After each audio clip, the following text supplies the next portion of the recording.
Opa! E aí? Hoje a gente vai começar falando de um personagem muito especial para muito gamer aí, o nosso cowboy querido Arthur Morgan. É, exatamente. Nosso querido que tenta se redimir ao longo do jogo, de acordo com as escolhas que você faz e que podem ter finais diferentes. Então, bora começar aí, sem mais delongas. Nascido em 1863, filho de Beatrice Morgan, que era a mãe dele, e filho de Lyle Morgan, que era seu pai, e assim como Arthur, era um criminoso fora da lei, que, por falas do próprio Arthur, dá a entender que ele não mantinha uma boa relação com o pai dele. E você vê isso na missão secundária chamada A Fine Night for It. E basicamente é uma missão secundária dentro do jogo, onde Arthur Morgan, por conta da sua doença, começa a tossir muito forte perto da irmã Calderon, que o ajuda e ele começa então a desabafar sobre a vida e pelos erros cometidos no seu passado, o que veio a se tornar uma das missões mais famosas da franquia, onde Arthur solta aquela famosa frase. What's wrong? I'm, uh, I'm dying, sister. Okay. Yeah, I got TB. I got it. Beating a man to death for a few bucks. I've lived a bad life, sister. We've all lived bad lives, Mr. Morgan. We all sin. But I know you. You don't know me. Forgive me, but that's the problem. You don't know you. What do you mean? I don't know, but whenever we happen to meet, you're always helping people and smiling. I had a son. He passed away. I had a girl who loved me. I threw that away. My mama died when I was a kid. And my daddy, well, I watched him die. And it weren't soon enough. My husband died a long time ago. Life is full of pain. But there is also love and beauty. What am I gonna do now? Be grateful that for the first time, you see your life clearly. Sure. Perhaps you could help somebody. Helping makes you really happy. But I still don't believe in nothing. Often, neither do I. But then I meet someone like you, and everything makes sense. You're too smart for me, sister. I guess I'm afraid. Após a morte da sua mãe e do seu pai, que foi preso por roubo em 1874, quando Arthur tinha apenas 11 anos, uma criança.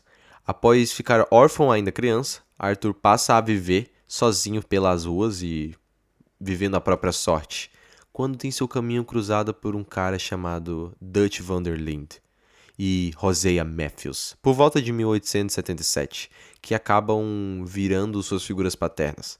Com o passar dos anos, além de aprender a escrever, Arthur também aderiu à filosofia de vida, que, assim como o Dutch, aprendeu a viver livre das algemas impostas pelo governo americano. Com o acampamento já formado e dando início à primeira merda do jogo, o massacre de Blackwater, ocorrido em maio de 1899, o evento catalisador de Red Dead Redemption 2. A gangue, que já estava acampando próximo de Blackwater, José e Arthur tiveram uma ideia de aplicar um golpe imobiliário, porém, todavia e entretanto, surge nosso querido Mike Abel, que descobriu que uma balsa aportaria na cidade e estaria trazendo a bagatela de $150 mil. Um preço que para a época era um valor muito absurdo, levando em consideração a inflação de hoje. Na cotação atual, esse dinheiro seria estimado em $6.035.277. Micah então consegue convencer Dutch que esse seria o último grande assalto, para que a gangue parasse de vez de roubar nas regiões. Com o grande assalto de Blackwater dando errado, Dutch tendo que capturar uma jovem de refém chamada Heidi McCourt e atirando em sua cabeça queima-roupa, onde acabou com mais de 30 mortos entre policiais, agentes fora da lei, e depois disso você já sabe, é aquela fuga para as montanhas onde o jogo começa. Capítulo 2. O capítulo 2, Arthur recebe uma carta de Mary Linton, uma mulher que ele já foi perdidamente apaixonado no passado, mas que acabou nunca que deu certo por causa do estilo perigoso de vida do Arthur. Na carta, Mary pede ajuda ao Arthur para que ele pudesse salvar seu irmão mais novo, que acabou entrando numa seita chamada Chelonianos. É uma espécie de cara que adoram tartarugas e cultuam elas, e eles acreditam que há uma dimensão de paz e segurança. Após salvar Jemin, que era o irmão de Mary, o agiota do acampamento, Leopold Strauss, pede que Arthur cobre uma dívida de um agricultor falido chamado Thomas Downes. E aí temos uma das cenas mais humanas do jogo. Arthur, em busca do dinheiro, começa a espancar Thomas Downes e Thomas tosse descontroladamente. E ele acaba que tosse sangue no rosto e na boca de Arthur. Naquele exato instante, o pior tinha acontecido. Nosso querido cowboy contrai uma doença que para a época era letal, a chamada tuberculose. E como era em maio de 1899, ainda não existiam antibióticos para tratar a doença, então basicamente era uma sentença de morte. Ao chegarem na região de Rhodes, Dutch tem a genial ideia de se filtrar numa briga de famílias, de duas famílias ricas e escravocratas da região, chamada os Greys e os Braithwaites. O plano era jogar uma família contra a outra e roubar o ouro que Dutch acreditava que uma das famílias escondiam. A arrogância de Dutch fez meio que ele achar que ele estava no controle, mas na verdade a família percebeu o jogo duplo. Em resposta, Braithwaites invadem o acampamento da gangue e sequestram o pequeno Jack Marston, filho de John Marston. Percebendo isso, toda a filosofia e planejamento do Dutch cai por terra, porque eles mexeram com uma criança. A gangue se reúne em marcha unida, em fila, em frente à mansão Braithwaite. E a gente tem uma das cenas mais insanas do jogo. A gangue basicamente invade a missão e mata dezenas de capangas e encurrala a matriarca Catherine Braithwaite. Catherine revela que já tinha vendido Jack para o líder de uma máfia em Saint-Denis, chamado Angelo Bronte. Em fúria, a gangue incendeia toda a propriedade e Catherine Braithwaite enlouquece ao ver toda a sua linhagem e filhos e sua mansão queimando, correndo de volta para dentro do fogo enquanto a gangue vai embora, numa cena insana. Após Arthur Morgan estar caminhando em Saint-Denis, após a gangue conseguir voltar de Guarma, Arthur, visivelmente debilitado, caminha pelas ruas de Saint-Denis e começa a ter uma crise de tosse violenta e desmaia no meio da rua, e ele é socorrido por um morador que leva ele até o médico local, o Dr. Oliver Swanson. Oliver Swanson examina Arthur e aplica uma dose de morfina para aliviar as dores e dá a notícia devastadora. Ele estava com tuberculose. Em vez de focar no dinheiro, como o Dutch estava fazendo com o passar do tempo, ele começa a perceber que o que eles estavam fazendo era errado. E meio que ele começa a tentar reparar os erros no passado. Como ajudar a Eddie Downes, que era a viúva de Tona Downes, que meio que ele espancou até a morte. Então Arthur, tentando se redimir com ela, dá dinheiro a ela e ao filho, por causa que depois da morte de Thomas Downes, ela acaba vendendo a própria fazenda para poder conseguir pagar a dívida de Leopold Strauss. Enquanto Arthur busca fazer o bem, o acampamento em Beaver Hollow vira o inferno. Dutch estava completamente paranoico, manipulado por Micah Bell, e passa a ver Arthur e John como traidores por questionarem suas ordens insanas. Durante o resgate de John Marston da prisão e no assalto do trem militar, Dutch deixa John para morrer e abandona Arthur à sua própria sorte. E era a prova definitiva de que a pessoa que tinha adotado Arthur quando ele era apenas uma criança já não existia mais. E nesse meio tempo, Abigail é sequestrada por os agentes Pinkerton.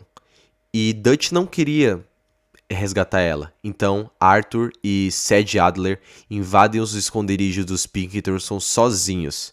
E após matar o agente Milton para salvar Sed, Milton revela a verdade antes de morrer. Micah Bell era o delator da gangue para os Pinkerton desde que eles voltaram de Guarma.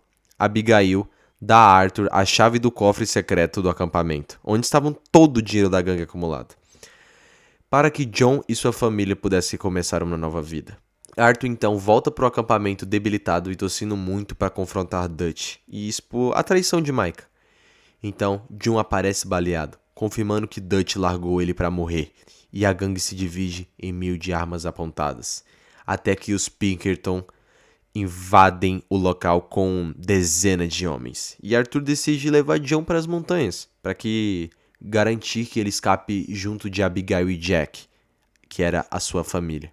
Nos topos das montanhas, Arthur entrega seu chapéu e a sua bolsa por John e diz aquela famosa frase clássica. All right, Arthur, come on, let's go. You go. Keep pushing, Arthur. No, I think I've pushed all I can. Come on. You go. We ain't got time for this, not now. We ain't both gonna make it. Go. Now, I'll hold them off. It would mean a lot to me. Please. There ain't no more time for talk. Go. Arthur. Go to your family. Arthur! Get the hell out of here and be a goddamn man. You're my brother. I know.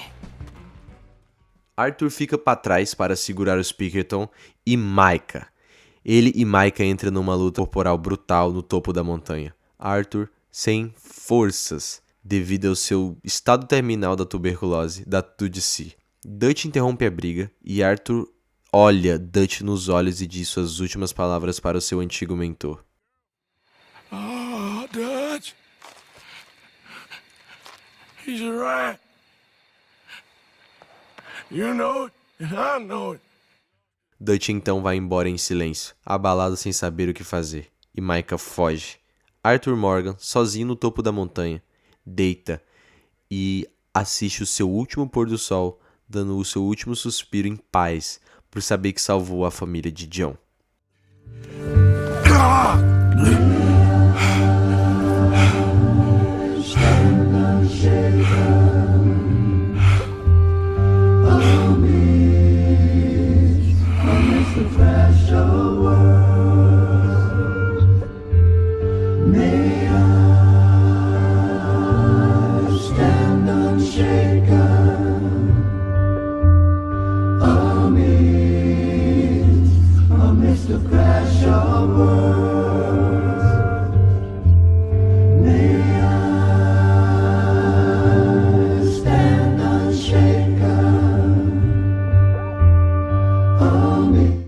Bem, esse é o fim da história do nosso querido cowboy, que fez muito gamer chorar por aí.